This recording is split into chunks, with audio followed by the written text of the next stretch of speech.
young boys, and all of those who are being victimized across the country. I also want to thank our brave victims and victim advocates who are here: Elliston Berry, Francesca Mani, Brandon Guffey, and Breeze Liu.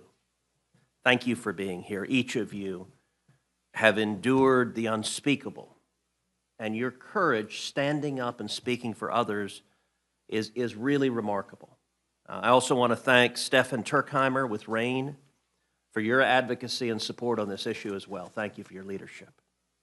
And of course, I want to thank Senator Klobuchar, who's the lead Democrat sponsor in the Senate, and Representative Salazar and Representative Dean, who are the lead sponsors in the House, who've worked alongside in this important bipartisan legislation. If you're a victim of revenge porn or AI-generated explicit imagery, your life changes forever. Most likely, you've been targeted by someone you know, and you're likely struggling to have that material removed from the internet. Disturbingly, many of these victims are teenagers at American high schools who are facing a surge in AI-generated sexual images. Hundreds of teens, often targeted by their own classmates, are enduring senseless psychological harm, knowing that these fake images exist and they're still out there. And in many cases, there's no recourse for these teenage victims. But this issue extends beyond high school. There are thousands of cases where predators have used non-consensual intimate images to extort victims, both sexually and financially. And the results can be even more traumatic than financial loss, as we'll hear today. In dozens of instances, parents and siblings have suffered unbearable pain, having lost their child or their brother or their sister to suicide because the victim felt there was no way out from sextortion. Outside of high school, many adults are also dealing with the very real and dire consequences of having their sexually explicit images shared online without their consent. I have heard from victims of sexual abuse, of rape, of human trafficking, who strongly support the Take It Down Act because they desperately want some of the most traumatic moments of their lives taken off the internet. The Take It Down Act empowers victims across the entire United States. It makes it a felony for these deviants to publish any non-consensual intimate images, including fake, lifelike pornographic images of real people. Just as importantly, our bipartisan bill requires big tech to have a notice and takedown process so that every victimized American, not just the rich and famous, but everyone, has a right to get these disturbing images taken offline immediately. We are today one step closer to making this dream a reality. Just 3 weeks ago, the Senate unanimously passed the Take It Down Act. Now it goes to my House colleagues, and I have every assurance and confidence that the House will take this up, pass it, and put it on the President's desk so that we can protect the victims of these predators. And we're very excited to be joined today by the First Lady of the United States, Melania Trump. Mrs. Trump has long been a champion for protecting our nation's children with her Be Best initiative. And I can think of no more important issue for our First Lady to lean on than protecting children online. Your success will mean our children's success and healing for thousands of victims. And with that, I'd like to turn it over to the First Lady of the United States, Melania Trump. Well.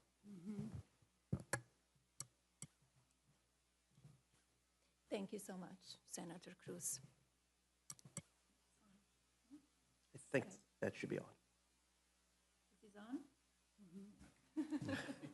It's not very loud. Good afternoon. I'm here with you today with a common goal: to protect our youth from online harm.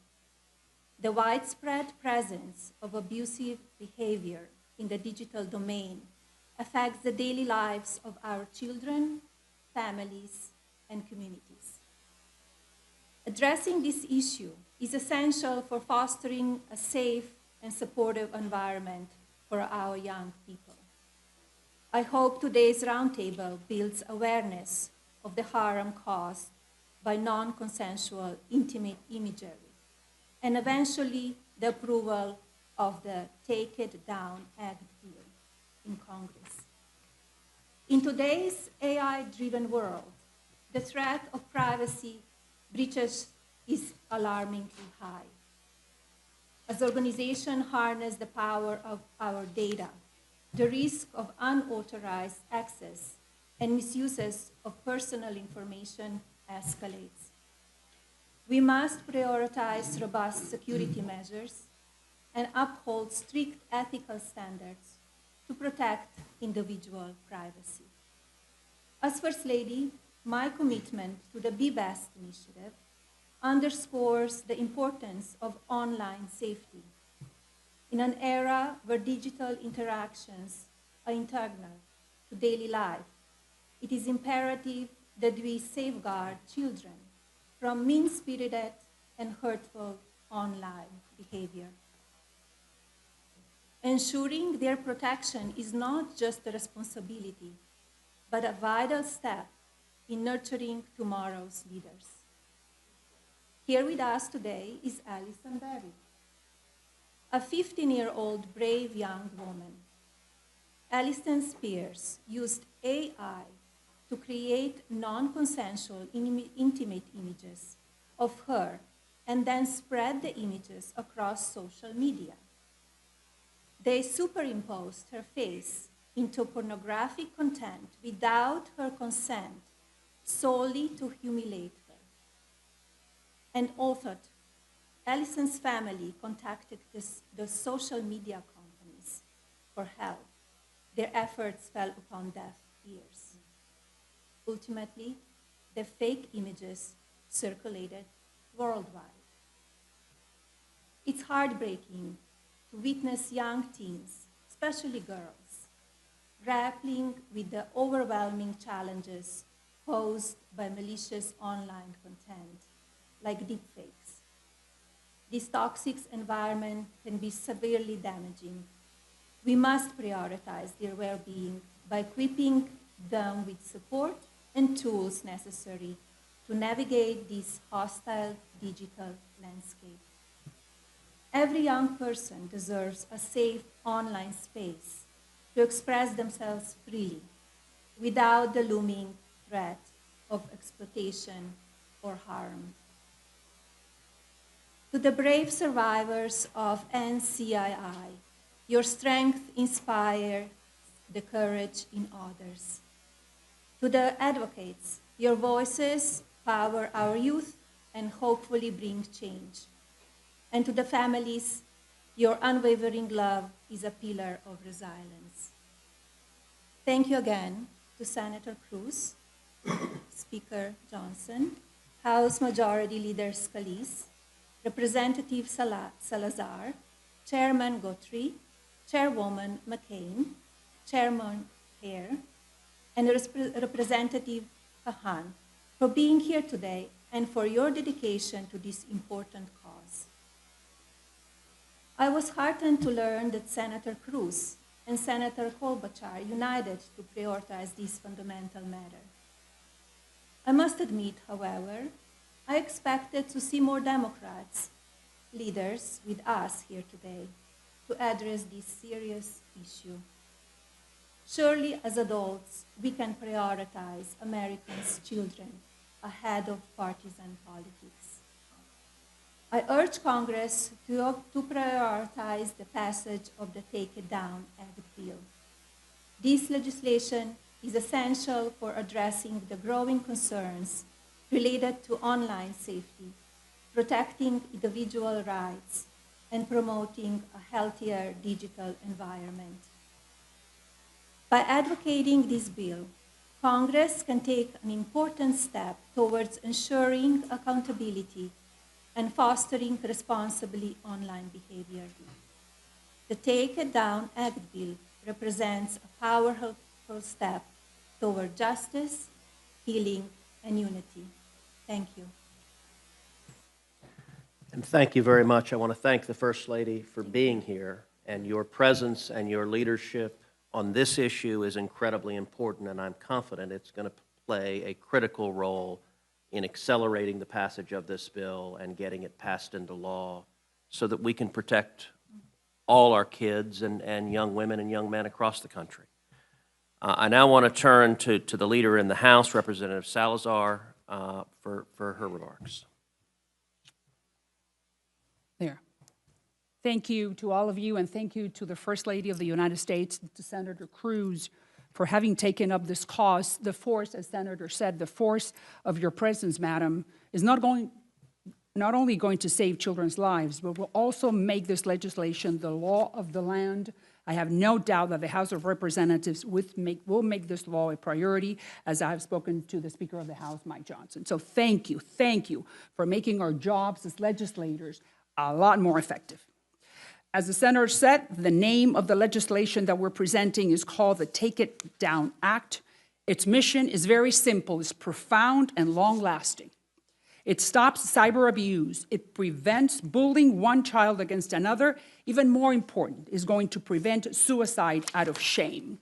It is outrageously sick to use the images, the face, the voice, the likeness of a young, vulnerable female, to manipulate them, to extort them, to humiliate them publicly just for revenge or just for fun. That is why we created this bill, and it's going to stop the abuse throughout social media. It is widely known that 99% of the time, the victim, most of them girls, don't even know that their faces, their bodies, their intimate parts are being circulated around the internet in fake, compromising pornographic images. But perception is reality, unfortunately, and even though these images do not belong to them, they are paying the price dearly. So they see it, they live it, they have to suffer it, and they don't have any recourse, as the Senator said, up until today, up until now. Our bill, the Take It Down Act, finally is sending a very big message to big tech that they have to bring down these images, fake images, within 48 hours. No more time than that, no more excuses. If not, big tech then will be just as guilty as the aggressors. Snapchat, Instagram, TikTok will have to comply within 48 hours when the victim demands that they take down those pornographic images. Now our messages to the bullies, to the perverts, to the predators. If you dare to do this to another innocent child, you are going to go to prison. You will serve jail time. That will be a great place where you can sit and ponder what you did and be consumed by your conscience. Up until now, the parents of victims found that the schools, they couldn't do anything. The police couldn't do anything. Nothing. Big tech couldn't do anything, according to them. No more. This legislation has taken the power away from the aggressors and the accomplices and have given it back to the victims and their parents. What a great honor for me to be part of this initiative. Thank you very much, and thank you, Madam, for making this a reality. Thank you. Thank you, Representative Salazar, for your friendship, for your leadership on this important issue. I now want to introduce our victim advocates who will share their stories and explain why it is important that we urgently pass the Take It Down Act. Here with us first are two teenage victims of AI-generated sexually exploitative images. Ms. Elliston Berry of Aledo, Texas, and Ms. Francesca Mani of Westfield, New Jersey. Both of these young ladies were victims of virtually the identical crime within weeks of each other. Elliston was just 14 years old when a male classmate of hers took an innocent photo off her Instagram page and used an app to create an explicit image, a deepfake AI, that in turn was sent to her classmates at school. Elliston helped inspire the Take It Down Act, and she's a Texan, and she and her mother contacted my office and relayed what happened, and we were horrified, and she was the initial inspiration for writing this bill. And Melania, I'll tell you an amazing aspect. When I was sitting down with Elliston and her mother, Anna, who's here as well, I asked in my office, I said, what's happened to the images? And they looked at me with enormous frustration, and they said, they're still up. It's been 9 months. Elliston's mom said she had called Snapchat, she'd emailed them, she tried repeatedly, take this garbage down of my daughter. And she had gotten no response at all, no movement. I turned to my staff in my office that afternoon and I said, I want you to get the CEO of Snapchat on the phone today. I want those pictures down today. Within 2 hours, they pulled them down. Now, it should not take a sitting senator or a sitting member of Congress picking up the phone to get a picture down or a video down. It should be the right of every American. Every teenage girl victimized should have the right to get this garbage taken down, and this bill will give them that right as a matter of federal law. And with that, Elliston, if you would share with the First Lady and share with everyone here just what happened to you just tell your story. Thank you, Senator Ted Cruz. I was just 14 years old when a classmate created AI nudes of me from an innocent social media picture. I was 14 years old when I was violated all over social media, and I was just 14 years old when my innocence was stripped away. October 2nd, 2023, I woke up to messages from a friend notifying me that these photos of me were circulating social media. Pictures from a past Instagram photo with a nude body and my face attached, made from AI. Fear, shock, and disgust were just some of the many emotions I felt. I felt responsible and began to blame myself and was ashamed to tell my parents despite doing nothing wrong. As I attended school, I was scared of the reactions of someone could recreate these photos, and I lived in fear that they would resurface and that they would get brought up as I attended school. The school was little to no help and said that it was out of their control. I not only blamed the classmate Big Tech. The boy used a Google app called DNGG that existed to remove articles of clothing from a photo available for all ages for free. While that app is no longer available, thousands of other apps similar are available. Additionally, social media needs to be required to take action. It wasn't until Ted Cruz's office heard my story and reached out to Snapchat personally, and then my photos were removed. We need to hold Big Tech accountable to take action. I came here today to not only promote this bill, but to fight for the freedom of so many survivors. Millions of people, male, female, teenage, children, kids, all are affected by the rise of this image-based sexual abuse. This is unacceptable. The Take It Down Act will give a voice to the victims and provide justice.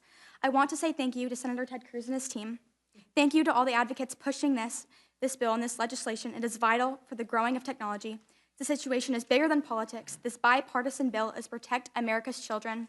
Thank you to the First Lady and the House leadership for understanding how important this issue is and taking time to learn about this vital piece of legislation. I share my story to give victims a voice they never heard and had changed this horrible situation into something good.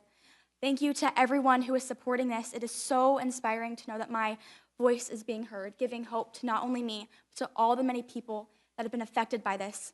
It is truly so amazing how this awful situation has turned into good. Thank you.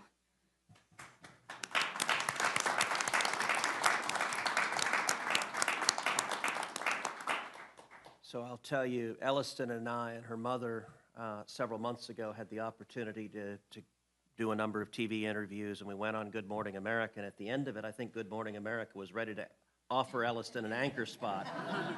I think the folks interviewing us got nervous for their jobs because thank you, both you and your mom have enormous courage, and you're standing up and speaking the truth, and it has a power to change and protect others. What is remarkable is in the exact same month that Elliston was being victimized, 2,000 miles away in New Jersey, Francesca Manni was going through the exact same situation. She was also 14. She was also a target of this same predation. And like Elliston, Francesca has spoken out about her experience. Both Francesca and Elliston testified at a field hearing that I held in Dallas. Francesca recently appeared on 60 Minutes to tell her story. And she's another incredible young woman, along with her mom, who are standing up and fighting to protect others. And so, Francesca, thank you for being here as well. And would you please tell us what you experienced? Okay. Is it on? Okay. At 14 years old, my classmates created deepfake images of me and other girls at my high school. The most disturbing part, not just that they thought it was okay, but that the school failed to hold them accountable. While the girls' names were announced over the intercom, the boys were quietly pulled from their classrooms, a blatant violation of privacy and disrespect towards us. Despite the seriousness of the incident, only one boy received a one-day suspension. 2 years later, those responsible are still in my school representing in team sports as if nothing ever happened. That is not okay. When I asked my school why they weren't using the code of conduct or HIP policies, their response, they need to be updated to include AI. My response was, then update it. It took them 1 year to make changes, yet my mom's lawyers created an updated version within a week of that incident. The HIP investigation, which was supposed to take 10 days, dragged on for almost a year, completely unacceptable. The school's only response to the community was a single email dismissing the issue as widespread misinformation. This silence sent a dangerous message. To the girls, you are not worth fighting for, and to the boys, what you did is okay. I expected clear and decisive action. The school should have said, this is not okay, and you are expelled. In school, the question should not be about legality alone. It should be about what is right, what is ethical. Teenagers might not know all the laws, but they do know when something is wrong. Schools need to take immediate, serious action to ensure that AI exploitation, harassment, and deepfake abuse are met with real consequences. We need laws, and with the help of Senator Cruz, Congresswoman Salazar, and now the involvement of you, the First Lady, I truly believe we are on track to passing a federal law to protect women and children. Even though AI exploitation can happen to anyone, 96% of victims of AI misuse are women and children. So we are seriously vulnerable, and we do need laws. The Department of Education must finally step up and issue clear AI guidelines on how schools should handle these incidents nationwide. AI isn't going anywhere. It's here to stay. Schools must be proactive, not just in teaching students how to protect their image or avoid committing a crime through AI misuse, but also in teaching how to use AI as a tool for advancement. Throughout my advocacy, I have met incredible organizations, leaders who are focused on legislation and regulation, but that's just one part of the conversation. Since being named one of Time 100's most influential people in AI, I've had the privilege of meeting brilliant minds using AI to advance society in research, medicine, education, climate control, art, and more.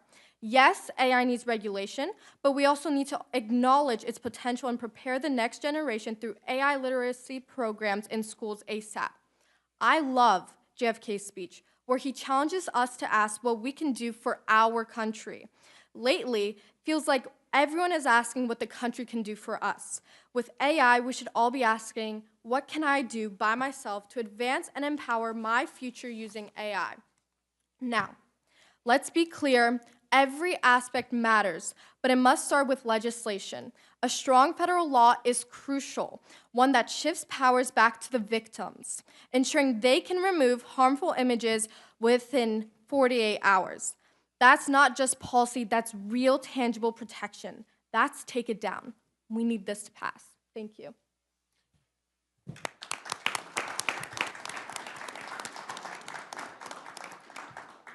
Francesca, thank you also for your courage and your strength and your clarity. Both you and Elliston are inspirational, and we're proud to have you with us today. As Francesca mentioned, over 90% of the victims of non-consensual intimate images are either women or young girls. It doesn't just affect teenagers. Adults can also be victimized. And Breeze Lou, when she was 24 years old, she got a nightmare phone call from her friend that an explicit video of hers had been posted on a pornography website. That phone call started a series of events in which Breeze would rise to lead the fight for the removal of these abusive images. Breeze, thank you for being here. Thank you for your leadership.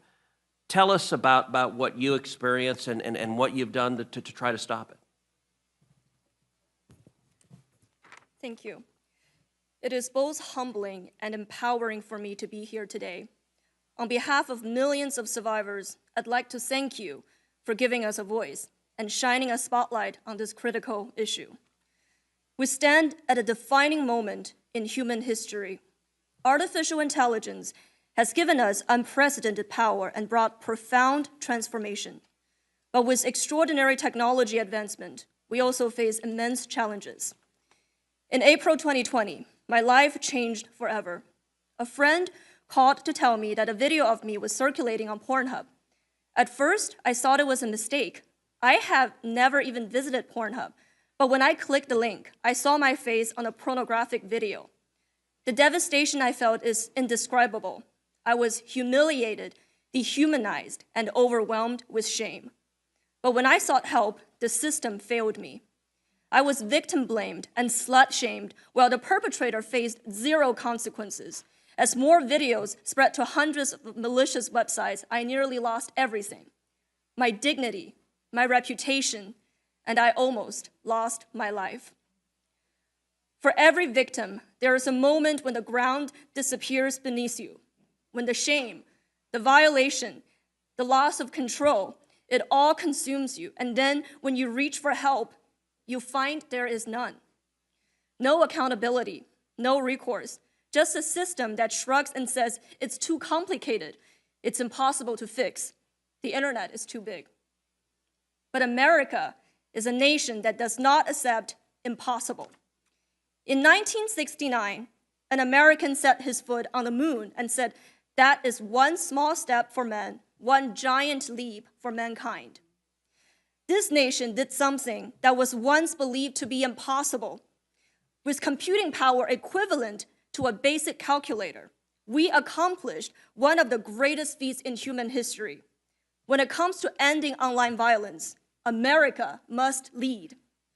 The Take It Down Act is an essential first step. It creates accountability where there was none before. It ensures that victims can have harmful content removed swiftly, lifting the unbearable burden survivors have long carried alone. If legislation is the foundation, technology is the bridge. History will not remember us for the tools we build. It will remember us for how we choose to wield it. The internet, AI, the digital tools are not inherently good or evil. They reflect the values of those who control them. This is a tech-enabled problem, and it requires a tech-enabled solution. The same technology that created this issue can also power its solution, and this is why we find hope. And this is what my work at Electo AI is about, building human-centered AI to combat AI abuse. To those who say this problem is too big, I say this: America is not in the habit of backing down from hard fights. Today, the smartphone in our pocket holds computing power thousands of times greater than what NASA used during the Apollo program. We have the technology to fix this. We have the legislation to create accountability. Now we need the will to act. This is a nation that has always led the world in shaping the future, not waiting for someone else to do it first. The future is being decided now. So let us rise to this challenge, not because it is easy, but because it is necessary. It is time to reclaim our humanity in a digital age. Let history show that when faced with injustice, we did not stand idly by. We fought, we built, we progressed, and we won. Pass this bill. Take action. Let us build a digital future that is safe, just, and worthy of the generations to come. Do not let my yesterday become their tomorrow. Thank you. Thank you. Breeze, thank you very much for your courage and your clarity. What you experienced and Elliston experienced and Francesca experienced was a grotesque violation of your privacy and your fundamental rights. And each of you has used that pain to advocate for others and to try to stop someone else from being victimized the way you have been. Although the vast majority of the targets of this abuse are women and young girls, young boys can be targeted as well.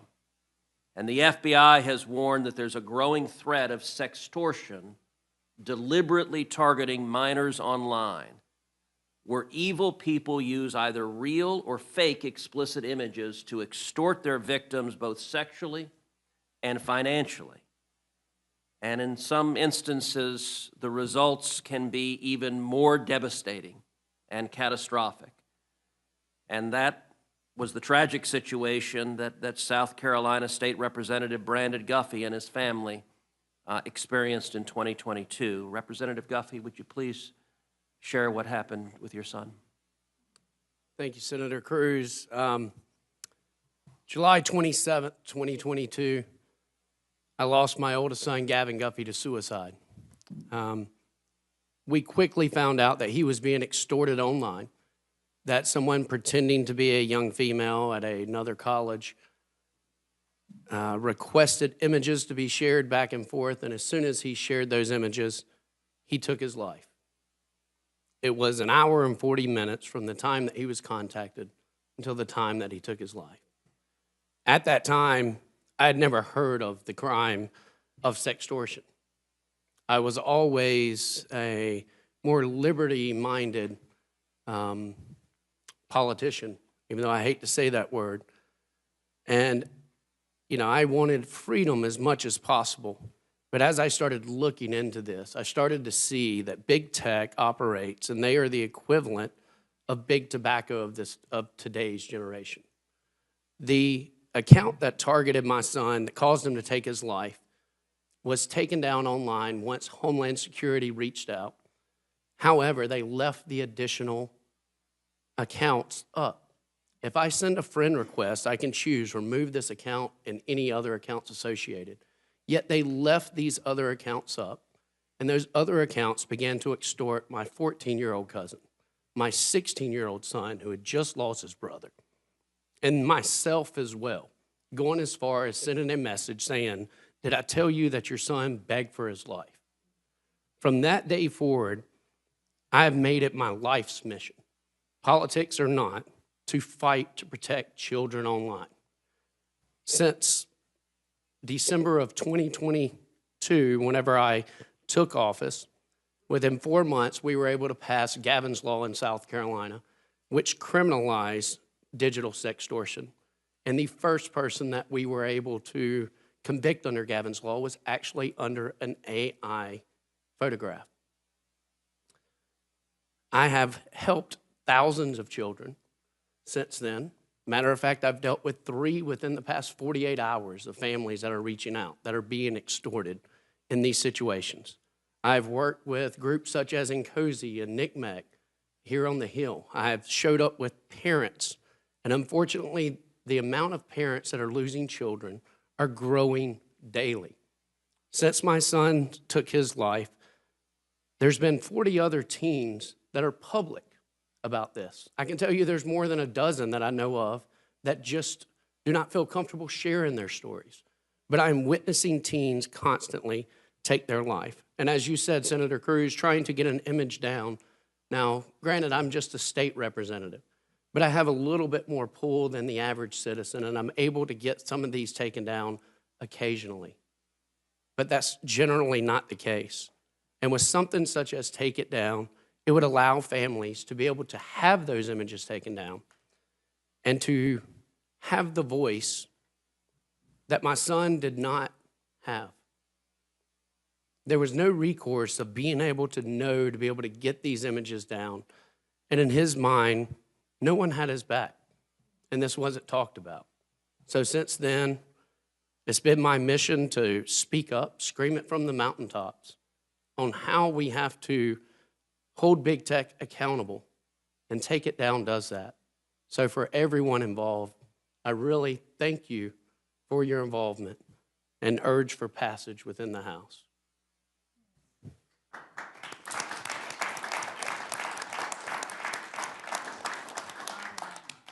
Brandon, thank you for being here. Thank you for speaking out. You have endured every parent's nightmare. There is not a parent in America or on the face of the world that is not terrified of the pain and tragedy you experienced. And thank you for using Gavin's memory to spur action to protect other children. Our final speaker will be Stefan Turkheimer. Stefan Turkheimer is the Vice President of Public Policy for the Rape, Abuse, and Incest National Network. RAIN is one of the nation's leading anti-sexual violence organizations that works diligently to ensure that perpetrators are brought to justice. Stefan, I want to thank you and RAIN for your avid support and hard work to advance the Take It Down Act. And we've had a lot of discussion today about the use of AI to create fake sexually explicit images of real people. We've heard from those who've been impacted by those heinous acts. Can you describe what you're seeing across the country, how technology is changing the threat, and why Congress needs to act? Yes, absolutely. Thank you for the question, and thank you. You can push the power button on. Oh, I already turned it on. Okay. Yeah, okay. Thank you for your advocacy, Senator Cruz, and thank you for being here, Madam First Lady, and thank you, Representative Salazar, for your leadership. I'm Stefan Turkheimer, Vice President of the Rape, Abuse, and Incest National Network, and what we're best known for is running the National Sexual Assault Hotline. And the hotline's really two parts. There's a phone call, and there's also an online hotline. And during the pandemic, more than half of the people reaching out to the online hotline were children, which was very surprising to us. And we thought, well, it's people stuck at home with their abuser. There's no other ways to report. After the pandemic ends, the children will fall away from the hotline, but they didn't. And what we started seeing in the data was that things that started as maybe 1 or 2 cases a month started doubling every month from 2019 to now. And it's all image-based sexual abuse. Image-based sexual abuse is often a part of in-person sexual abuse, but it often exists on its own. And all these kids that are calling the hotline, that are reaching out, they're suffering the same trauma, the same harm, very similar harm as what happens in person. And the difference is that it keeps happening over and over and over again, every time the images resurface. And all those people on the hotline want to be able to say, is this ends now? That we have a way of stopping it.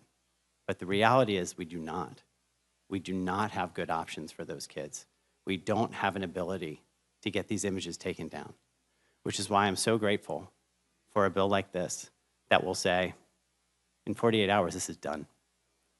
You won't have to be re-traumatized every time you open a laptop. Every text you get, every time you hear that noise, it's someone else telling you they've seen you online. That ends when this bill passes. And thank you for your advocacy, and thank you for everyone for being here.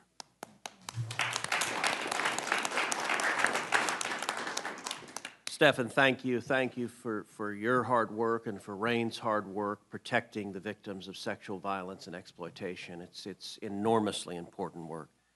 I now want to give an opportunity for each of the congressional members here to either make a comment or ask a question of any of our victims or victim advocates, and we'll start with Speaker Johnson. Thank you, Ted. Senator, great work on this. Representative Salazar, our extraordinary First Lady, for bringing this to the public's attention. I want to thank these extraordinary witnesses that we had today, Breeze and Brandon and Stefan, the ladies Elliston and Francesca. You're so articulate, you could serve in Congress. In fact, I'll recruit you in a couple of years to be here. Look, I'm just going to say very briefly, state the obvious. As the dark side of technology advances, and these unspeakable evils become part of the culture, the law has to keep up. And I'm really grateful that we have thoughtful legislators here who take the reins on this and are willing to pass legislation to address it. We are anxious to put it on the floor in the House, to get it to President Trump's desk for signature, because we've got to do what we can to stop this. And I am a full supporter of it. I'm grateful to have a moment to be with you all. Yield back. Thank you, Mr. Speaker. I appreciate your being here, and I appreciate your leadership getting this passed into law so that we can protect these victims and prevent further victims. Majority Leader Scalise. Well, I as well want to thank Senator Cruz and Congresswoman Salazar for your leadership. We came incredibly close last year to getting this across the finish line, but I think with the leadership and the voice of the First Lady, I just want to applaud First Lady Melania Trump for lending your voice and the strength of your office to this, because I have no doubt this is going to be the year that we actually get the Take It Down Act signed into law. And I think, as you heard from Elliston, Francesca, Breeze, the horrible stories, you could have easily just walked away and hidden and had somebody else pick up the mantle to do this. But you said, no, nobody else should have to do and go through what I've been through. So I'm going to lend my voice and my experience so that we can stop anybody else from having this happen again. And when you then hear, okay, well, it's going to take an act of Congress to fix this, you probably really get concerned and say, well, I've heard how long that takes. And believe me, it can take a long time unless you've got the right coalition. And this time, I think you've got the right coalition. You have the right leaders, a bipartisan coalition. I want to thank my colleague Rokana, Senator Klobuchar, for being a part of this too, because when you look at where we are now, I go back to my days in the State House of Representatives, and this is before social media, but back then, the technology for cameras was getting very, very small and more high definition. And video voyeurism was the crime of the day back then. And you would have people that would put cameras in places where you couldn't even see them and record people, willing or not, and then use it later, usually for similar kind of things, to try to shame somebody, to try to extort somebody, to try to get revenge on somebody. And what shocked us is when we started hearing these stories, when mostly young girls, and I think Elliston was the one that ran the stats, 96% of the victims are typically young girls or children. But what shocked them the most was that that was not a crime. Even when you found out who did it, wasn't a crime. So guess what? We created the law of video voyeurism, and all of a sudden people started going to jail, and the word got out. And it still happens, unfortunately, but it doesn't happen at the extent that it used to, because now people know there's consequences. The same thing will happen with the Take It Down Act, and I know he's going to talk as well, but I want to applaud Chairman Brett Guthrie of the Energy and Commerce Committee, because he and I have talked about this a number of times, and we have a high commitment, not only to bring it through his committee, but when the bill comes through committee, it will be a priority to bring the bill to the House floor quickly to get it to the President's desk for signature, because it's going to give victims two things. One, it's going to give them the protection that they deserve, to say within 48 hours, this will be taken down. The platforms will have to take it down. And then it's going to do something else that just doesn't exist at the level it should. And that is the accountability to the perpetrator. Because those boys shouldn't still be in school, strutting around as if nothing happened, as if it's your problem to deal with that they created, because nobody's going to touch them.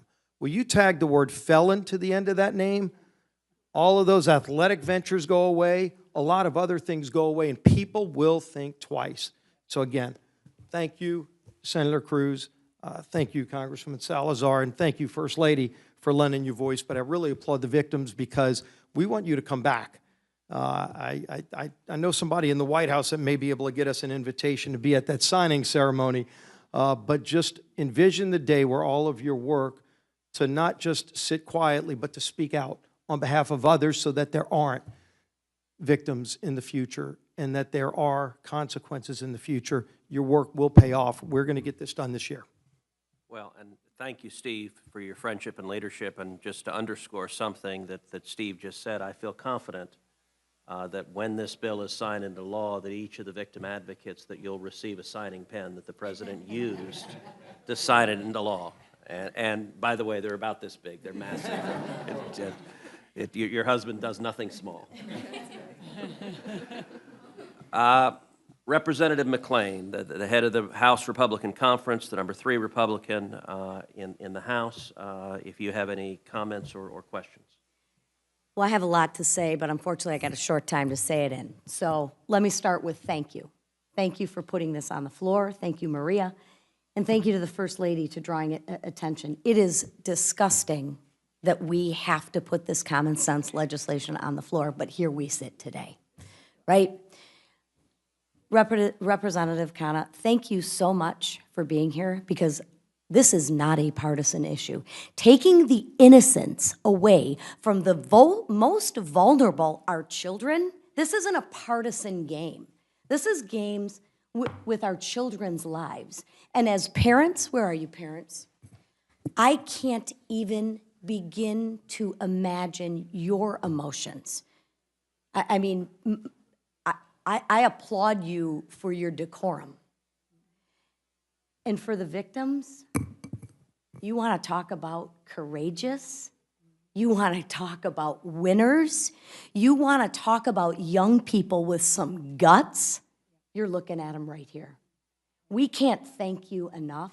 We're sorry from the bottom of our hearts for what you've had to go through, and for the parents, for the suffering that you have. But it is darkest before the dawn, and it starts today. So thank you for having the courage to stand up to be true winners. And we will, like the leader and the speaker said, we will get this done. We must get this done. So take a moment and reflect in your courage in everything that you've accomplished at such a young age. And parents, I don't know how much more proud you can be of your children. So thank you.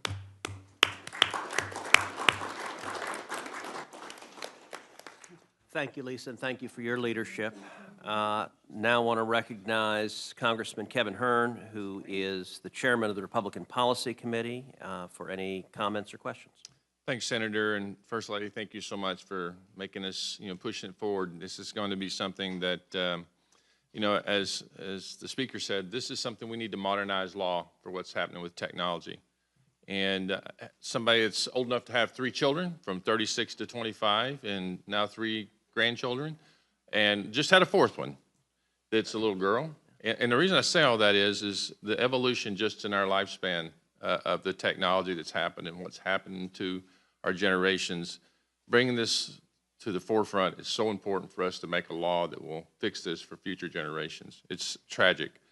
And it shouldn't be, as you said, Senator, for those who have influence. It should be for every American to be able to protect their innocence. Artists and musicians and actors are doing it every day. They've been doing it now for 2 or 3 years. We need to make sure the least of us can have the same opportunity. And as the First Lady said, we should have everybody involved in this. This should be one of the easiest things that's ever gone through Congress. And I'm looking forward to the opportunity to address any issues that might come from any of our colleagues. But again, thank you, Congresswoman Salazar, Senator Cruz, and First Lady. Thank you so much. We really, really appreciate you being involved. Thank you, Kevin. Now I'd like to recognize Representative Brett Guthrie, the chairman of the Energy and Commerce Committee. Thank you, Senator. Thank you, my colleague, Congresswoman Salazar. Thank you for doing the First Lady. Thank you for being here and all our advocates. I will say that the Energy and Commerce Committee is going to have a hearing very, very soon. This bill is going to pass out of the House of Representatives. And I would have no doubt that the President would sign this bill, but I certainly have no doubt the President will sign this bill in a way that has everybody who's been part of this to be a part of it. And I'll just say, it's just kind of interesting to point out, if you think about how this started, so Senator Cruz, I just became chairman of the committee. We had a meeting right after I became chairman, called and say, hey, let's get together and talk about our issues. This is the #1 issue. Our committees have a lot of jurisdiction. This is the #1 thing that he brought up is the most important thing to him this session, to get through the House, from the Senate to the House of Representatives. And it started by a constituent going to visit her senator. And if you think about that, here your constituent goes to visit her senator in America. And now you're sitting next to the First Lady of the United States. This is how it's supposed to work. We're seeing how it's supposed to work. It's a horrific situation, but the response to it is the way that we're supposed to respond. So we have to respond to it. And I'm sitting here just going to guarantee you the House Energy and Commerce Committee, working with our leadership, is going to respond to it. And thanks for all of you for your advocacy for being here and bringing this attention. Thanks, Senator Cruz, for stressing this in our very first meeting, and this is going to be a top priority over the next few weeks for the Energy and Commerce Committee. Thank you. Thank you, Brett. Thank you for being here, and thank you for your leadership at ENC, and it's incredibly important.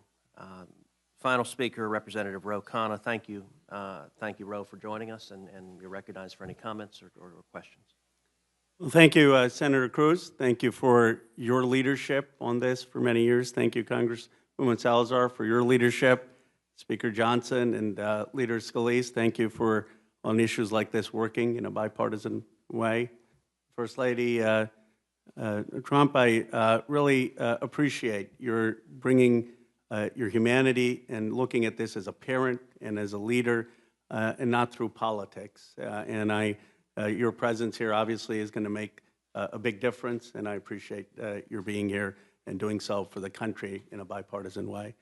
Mr. Guffey, sorry for your loss. Thank you for being here. And to Francesca, Elliston, and Breeze, I mean, you inspire all of us. And I just would say this, look, Francesca invoked John F. Kennedy.